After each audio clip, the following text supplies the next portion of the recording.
Nathalie.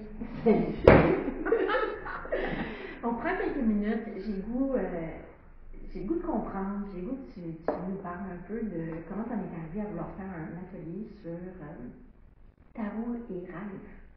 Ah, comment est-ce que j'y suis arrivée? Déjà, j'aime beaucoup le tarot. Ouais.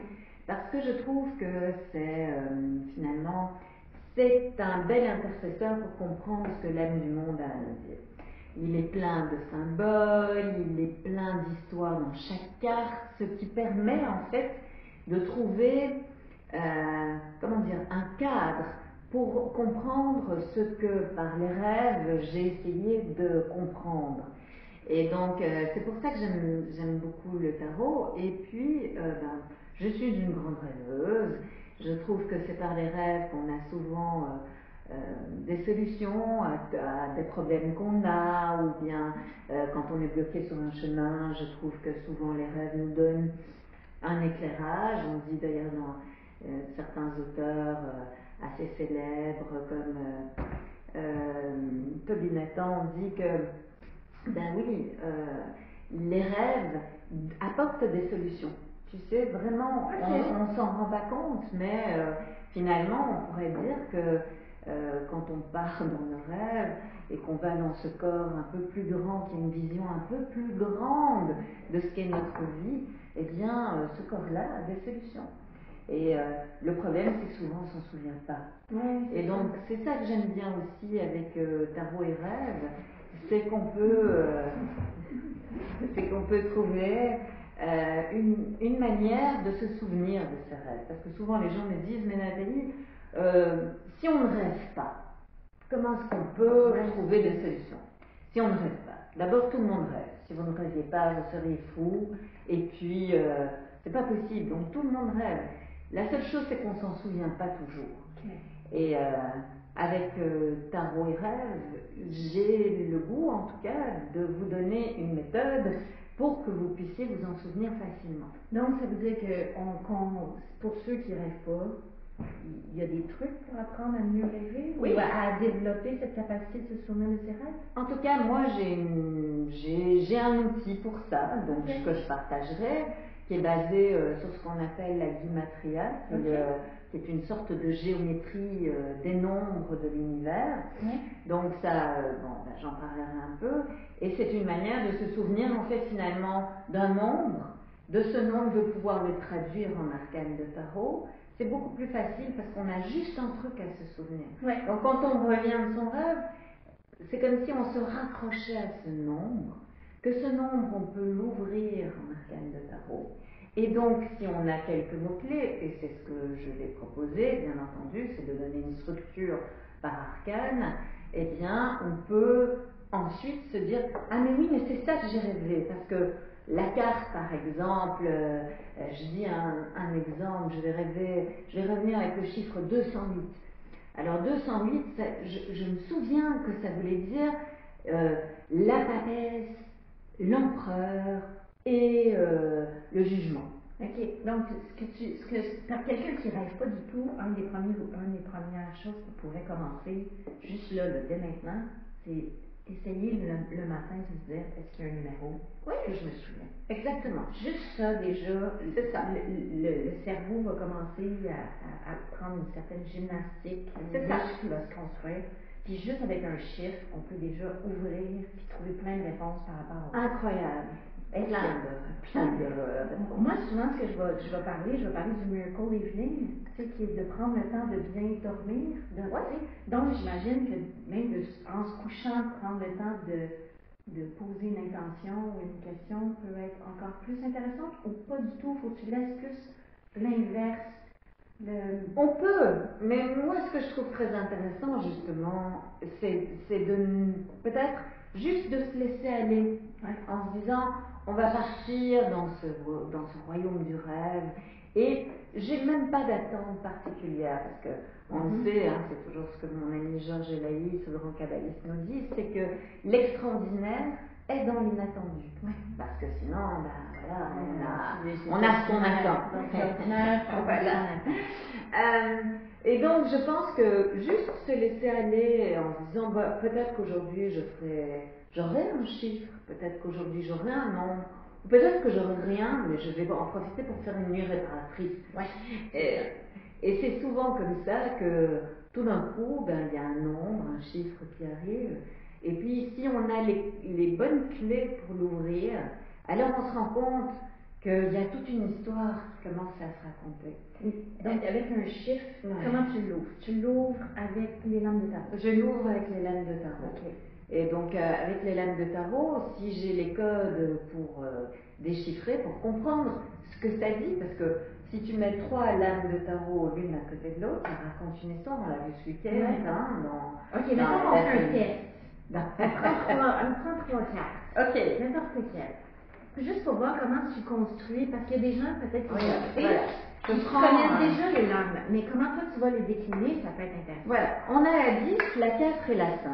Déjà ça raconte toute une histoire. Donc la 10 c'est la roue de la fortune, l'empereur et le pape. Donc on peut déjà dire, par exemple là-dedans, il y a déjà un chiffre. Oui. Il y a le chiffre 19. Donc 19, on sait déjà, si on connaît un peu le tarot, que ça va parler du soleil, ça va parler de quelque chose que je suis en train de construire. Parce que dans le fond, tu prendrais la 19e lame. Mais ici, oui, parce que c'est facile, et parce que on peut... En fait, il n'y a rien qui est interdit. Oui, c'est ça. C'est des probabilités, puis des possibilités. Pas des probabilités, des possibilités. C'est ça, et c'est de faire jouer son imagination créatrice. C'est qu'on est dans le soleil. Voilà, on est dans le soleil, on sait qu'on est dans une construction qui est en cours, et on sait qu'il y a des choses qui doivent être changées dans la manière de structurer ça, pour qu'il y ait vraiment un lieu auquel je me sente, ou un projet, puisque je suis en train de construire quelque chose, que j'ai, si je puis dire, une impression d'adhérer, de me sentir reliée à ce projet. Donc ça pourrait déjà être quelque chose, en me disant, je reviens avec le chiffre 19, ah oui, je peux le traduire avec la 10, la 4 et la 5, et donc de me dire, ah ben oui, mais c'est ça que j'ai rêvé. Par exemple, dans un rêve, ça pourrait s'exprimer par, juste pour vous dire que ça n'aurait rien à voir, que je suis dans une grande roue à Montréal, il y a une grande roue là, et donc je suis là, et tout d'un coup je vois en bas mon père. Oui, je me dis, mais qu'est-ce qu'il fait là? Et il me dit, oh, viens ici, parce que je dois t'amener dans un endroit où on doit se présenter avant 19h. J'ai raconté mon rêve. Ouais, c'est ça. La route, tu prendrais la route, tu prenais de l'importance pour le reste de la personne, tu prendrais la roue de la fortune. Par exemple. Parce que tu avais le père. Là, tu traduis par l'empereur. Et puis là, le fait qu'il faut se présenter. Il faut se présenter dans un endroit particulier. Le pape se trouve juste devant, en fait, un endroit, une sorte de temple. Et donc, il y aurait des choses comme ça. Donc, il y a plein de manières. On peut partir du chiffre, on peut partir d'indices marquants du rêve, puis on sort les lames. C'est ça. Et puis, il y a plein de choses. Par exemple, qui n'a jamais fait ce rêve de dire, ah ben Stéphanie, t'étais dans mon rêve, mais c'était pas toi. Oui, c'est toi, mais c'était pas toi. Oui, bien déjà, rien que ça, on est en train de parler d'une lame de tarot. Ok. Parce que le prénom Stéphanie peut aussi se décliner en lame de tarot. Ok. Donc, la personne dit, j'ai rêvé de toi Stéphanie, mais c'était pas toi. Ok. Donc, c'est le prénom qui est important. Donc, le prénom va me parler de quelque chose, va me permettre de trouver un arcane pour traduire ça. Ce qui fait que tous les arcanes portent un ensemble de prénoms. Oui. Et donc, les participants qui seront là avec nous samedi, ça, je pourrais rebondir sur leur prénom, leur montrer déjà quelle est la lame qui pourrait parler de leur prénom. Avec ça, je peux parler, alors vous savez peut-être que je suis l'auteur d'un jeu et d'un livre sur la mythologie, donc je pourrais aussi aller dans la mythologie pour aller voir quel est le mythe qui est rattaché à leur prénom. Donc déjà là, on a tout un cadre. Et ce cadre, c'est juste pour qu'on ait cette idée de pouvoir aller d'une carte à l'autre pour comprendre ce qui se trouve dans le rêve. Parce que déjà, par Les mythes, je vais vous donner plein d'informations, par les prénoms, plein d'informations, et ça, c'est votre petit, on pourrait dire, dictionnaire de traduction. C'est ça, pour exactement. Autre que celui justement du dictionnaire, mais y aller plus avec finalement, ces lames-là, quand on les découvre, on apprend à les connaître, il y a une communication qui s'installe entre la personne qui utilise en même temps, il y a une interprétation par personne. Oui, c'est sûr. Bon, mais des communes. Des points communs, mais c'est un peu comme parler une langue étrangère en fait. Hein. Donc au début, on va regarder dans le dictionnaire, on fait Google Translate parce qu'on veut comprendre ce qui se passe, mais petit à petit, il y a des choses qui vont devenir automatiques. Et donc ces choses automatiques, dans ma manière de comprendre le murmure de l'âme du monde, ça va revenir. Ça va être de plus en plus fluide, ça va être de plus en plus facile. Et donc, au début du dictionnaire, il y a une sorte de mode d'emploi, c'est celui-là que je donnerai pour que vous vous y retrouviez, que vous puissiez aller trouver, si on peut dire, la traduction dans ce dictionnaire. Et puis, au bout de la journée, il va falloir que vous vous entraîniez. Parce qu'on aura quand même un petit mini protocole en main. Là. Oui. Dire vraiment, genre, voilà, quelqu'un qui ne connaît pas du tout, ou quelqu'un qui connaît les lames de tarot, dans les deux cas, ils vont trouver ce qui va soit enrichir leur pratique, soit ce qui leur donnera le goût, peut-être, de commencer peut-être un chemin pour aller à la rencontre des lames de tarot, qui sont très riches et qui apportent plein d'éclairage, mais pas seulement pour les rêves. Donc, pour quelqu'un qui a envie de commencer, c'est peut-être la porte des rêves et puis qui aura envie d'aller peut-être un peu plus loin. Oui, okay. Super intéressant. On a-tu parlé de tout, tout? Moi j'ai une question, on revient sur le chiffre 208. Oui. Ou le chiffre 19. Oui. 19, on peut l'écrire, tu peux arriver à 19 avec plusieurs combinaisons de Bien fois. sûr. Donc comment est-ce que, si quelqu'un se souvient juste du chiffre 19, comment on peut décliner? Est-ce que tu te bases sur quelque chose en particulier pour être sûr que ce soit, dans ce cas-là, 10, 4? C'est une très bonne question. Par expérience, je sais que quand je reviens avec un chiffre, ce chiffre-là, quand je vais vouloir le traduire, instinctivement, je vais prendre les arcanes qui vont traduire le rêve que j'avais. Et donc, je vais me dire, ah oui, c'est vrai, avec ce chiffre 19, je vois la route, ah oui, ça a commencé par la roue. Tu sais? Et puis, je me souviens plus tout à fait ce qui se passait avec la... Ah oui, en fait, si je prends le père, ça va faire le 4. Il me reste une lame que j'ai pas mise. Le 5, ah oui, on va aller dans un endroit un peu particulier. Comme ça. Et c'est vrai que c'est souvent quand je reviens avec ce chiffre particulier que... à le fréquenter, tout d'un coup, lui aussi va s'ouvrir, va, dans une sorte de fluidité, m'amener à ce que je me souvienne de comment je l'ai traduit pendant mon rêve, parce que c'est ça que j'ai fait.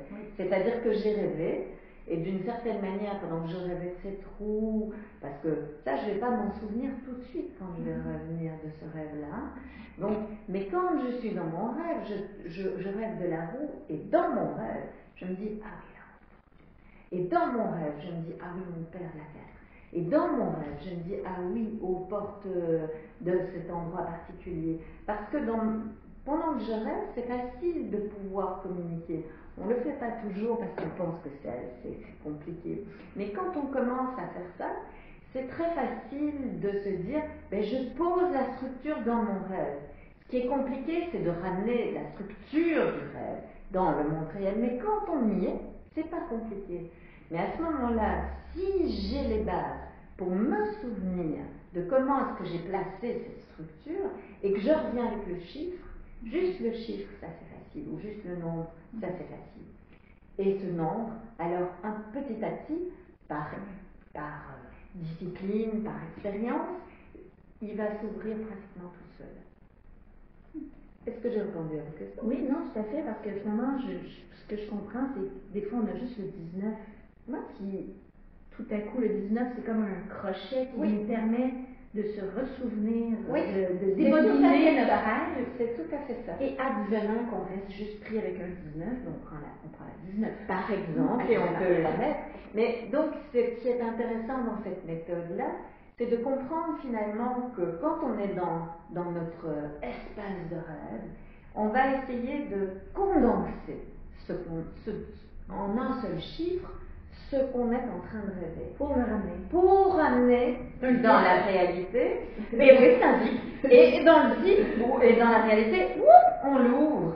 Et là, on se souvient vraiment très facilement de ce dont on a rêvé. Oui, parce que dans le fond, faut quand même se rappeler que quand on est dans le monde des rêves, on a accès à toute cette connaissance-là qui est là dans le conscient collectif ou inconscient collectif depuis des millénaires. Donc, même si on ne les connaît pas, on rêve quand même basé sur ces archétypes-là, sur ces symboles-là. Là. Mais oui, ils sont portés. Hein. Donc, finalement, quand l'âme du monde essaye de communiquer, il faudrait que vous lisiez le livre de Phénomène de Romuald Le Perrier et d'un collectif qui ont écrit là-dessus.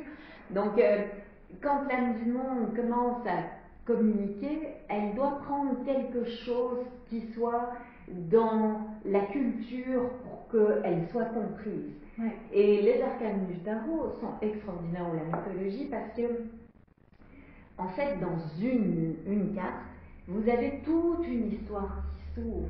Et cette histoire-là, c'est facile parce que c'est, c'est une manière analogique de parler avec vous. C'est-à-dire, je vous dis, roue de fortune, directement, toute une histoire se déplie. Et donc, l'âme du monde emploie ça parce qu'elle ne va pas pouvoir dire, chère Stéphanie, je voudrais te dire qu'au niveau de ton projet que tu es en train de mettre en route, c'est jamais comme ça. C'est vrai que c'est un peu bateau de le dire, mais il faut le dire parce que le monde du rêve n'appartient pas, il n'a pas les mêmes lois que ce monde-ci. Ouais. Et donc, il faut trouver le pont qui permet en fait de comprendre ce monde du rêve et de le ramener dans cette réalité. Ça me fait penser un peu à digital analogue. Un peu. On vient avec des chiffres, puis avec ces chiffres-là, après ça, là, on le réouvre pour qu'ils soient dans notre langage à nous. C'est ça. C'est ça. Donc, wow, c'est super intéressant. Merci Nathalie. Avec plaisir. J'ai vraiment hâte de faire le cours. Eh bien, on se retrouve samedi. Oui. Chouette. Parfait.